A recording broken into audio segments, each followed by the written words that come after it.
Okay, so now we're going to look at a second algorithm. This book calls it the sorted edges algorithm. Most of the time, though, I see it referred to as the cheapest link algorithm.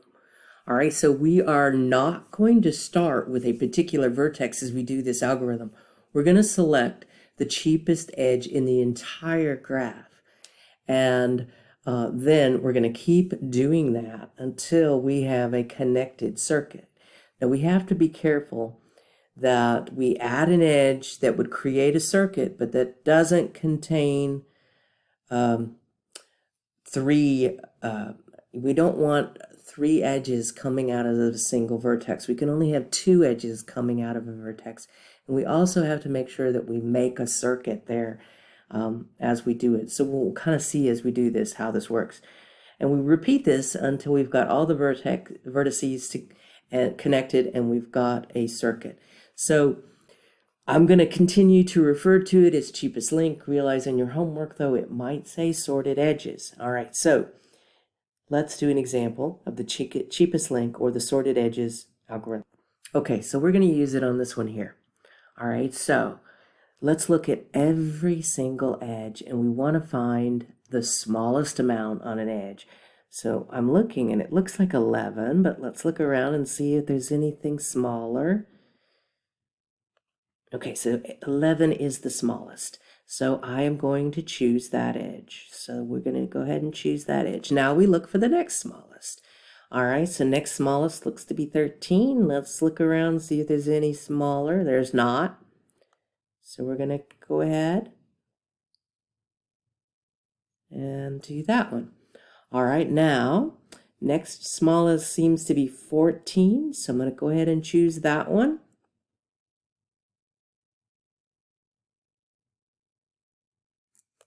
Okay, next smallest appears to be 15. And I can choose that one. All right, now let's see. Next smallest after 15 appears to be 17. Let's notice though, if I were to put 17 in, I would have three edges coming out of E, so I can't use 17. Next one would be 19, but notice if I connect this, I've connected and made a circuit, and I haven't included C. So I can't use that one. All right, so that's going to close the circuit. We don't want to close the circuit. So let's see. Let's go to the next highest, or the next smallest after that. 23. Okay, so 23. We can't use 23 because it will make three edges coming out of B. All right, so let's keep going here. 27 would be our next biggest. 27 we can't use because it'll make three edges coming out of A. All right, next highest would be 33, I believe. Yep.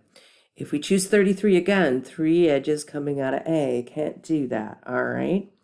So let's see. Let's go to next highest, which will be 36, I believe. 36 is okay. All right, so let's go ahead and do 36. All right, now let's go to the next highest, which would be 37. We've actually visited every vertice, so now 37 is fine because it's going to close our circuit and we've visited every vertice, so that is where we're going to go. All right, so let's list this thing. We can go in either direction, but I'll just go A to B here. A to B, and then from B to G, and then from G to C, and then from C to F, and from F to E, and then finally from E back to A. Now let's list the weights. So A to B is 11. B to G is 13.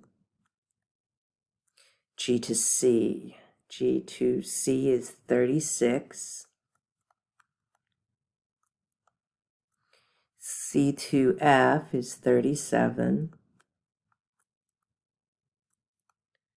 F to E is 15. And finally, E back to A is 14. And if we add that up, that will give us our total weight. So we've got a weight of 126 miles, or maybe that's dollars. It doesn't really tell us. All right, so let's look at a second. Sorted edge or cheapest link. So this is the same graph we did nearest neighbor on. Let's now use sorted edges or cheapest link on it. All right, so to do cheapest link, we look and see what's the smallest amount of cost on a single edge, and it looks like 4.0 is the smallest cost. So you are the cheapest link.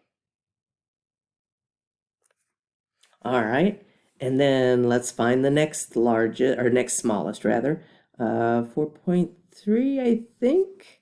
Okay, notice they don't have to be connected. All right, so next would be 4.4. All right, let's see. What's the next biggest after 4.4? There's a 4.7 right here. All right, now let's notice that at this point we've visited every single vertice. All right, so let's go to, we want to close the circuit, but we need to do it with the cheapest link. So let's go to 5.1. If we put a 5.1 in, that will make 3 edges coming out of A, so we can't use 5.1. 5.2 would make 3 edges coming out of E, so we can't do that. 5.6 would make 3 edges coming out of D, so we can't do that. 5.8 would make 3 edges coming out of both D and E, so we can't do that. 5.9 would make 3 edges coming out of A, so we can't do that. So really, the only one left here would be this one, which closes the circuit. And let's list our circuit. So we have A to E, and then to C, and then to B, and then we have to D,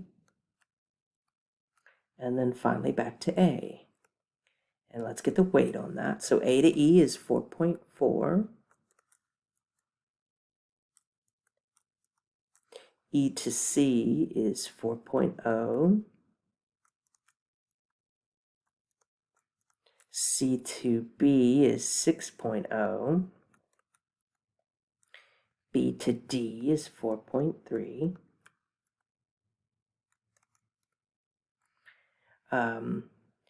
D to A is 4.7. And let's add that up for our total weight. And that's $23.40. And I think that might have been cheaper than our nearest neighbor algorithm gave us. As I said, these don't always lead to optimal solutions. They just get us close.